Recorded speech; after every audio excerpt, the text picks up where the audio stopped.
వ్రతశాల ఇది నా యేసు నివసించశాల.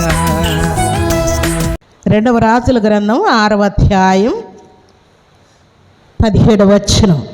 యెహోవా వీడు చూచునట్లు దయచేసి వీని కండ్లను తెరుమని ఎలీషా ప్రార్థన చేయగా యెహోవా పనివాని కండ్లను తెరవజేసెను గనుక వాడు ఎలీషా చుట్టూను పర్వతము అగ్ని గుర్రముల చేత రథముల చేత నిండి ఉండుట చూచెను.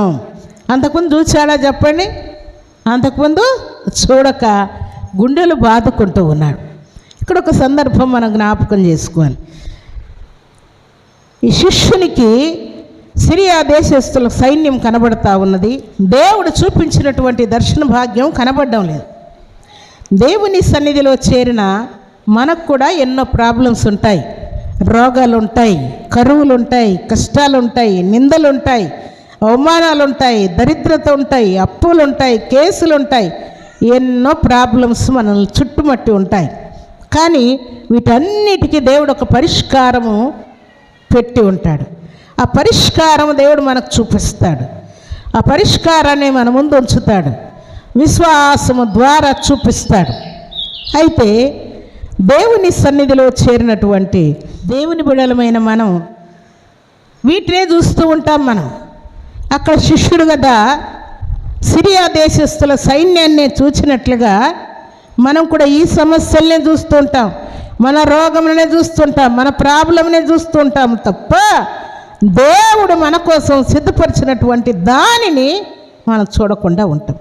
మన చూపు పైకి లేకుండా కిందే చూస్తుంటాం, కింద ఏం కనపడుతుందో దాన్నే చూస్తుంటాం.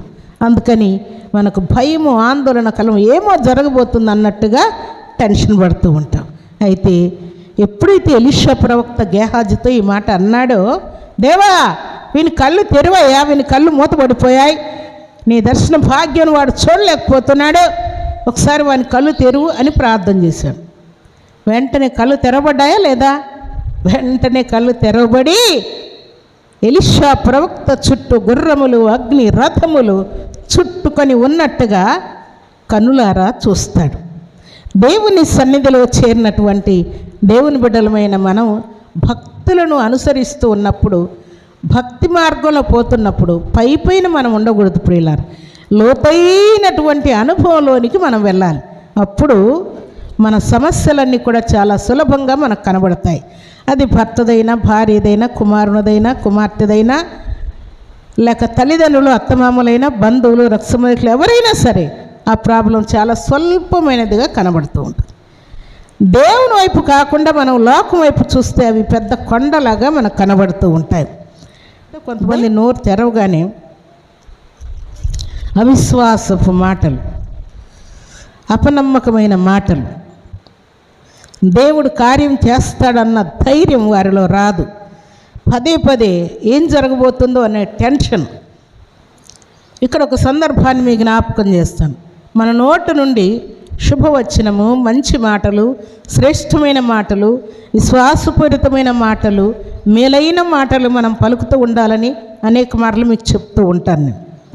అలాగూ పిల్లలనద్దు, పెద్దలనద్దు, ఈ నాలుకను అదుపులో పెట్టుకొని వారు కంట్రోల్ లేకుండా మాట్లాడుతూ ఉంటారు. అనవసరమైన మాటలు, వ్యర్థమైన మాటలు, పనికిరాని మాటలు. ఈ మాటల వలన మొట్టమొదట దేవునికి కోపం వస్తూ ఉంటుంది, తర్వాత దైవజనులకు కోపం వస్తూ ఉంటుంది, తర్వాత పెద్దలకు కోపం వస్తూ ఉంటుంది, తర్వాత తల్లిదండ్రులకు కోపం వస్తూ ఉంటుంది, తర్వాత భర్తకు, భార్యకు, పిల్లలకు, ఎవరికైనా కోపం వచ్చే పరిస్థితులు ఈ నాలుక వలన జరుగుతూ ఉన్నాయి. అందుకని దేవుని సన్నిధిలో చేరినటువంటి మన వలన, మన నాలుక వలన సమస్యలు అగ్గిపుల్ల గీసినట్టుగా ఉండకూడదని పరిశుద్ధాత్మ దేవుడు జ్ఞాపకం చేస్తాడు. ఒకవేళ ఇలాంటి పొరపాటు పనులు మీరే చేశారనుకోండి, ఇప్పటి నుండి ఏం చేయాలి చెప్పండి?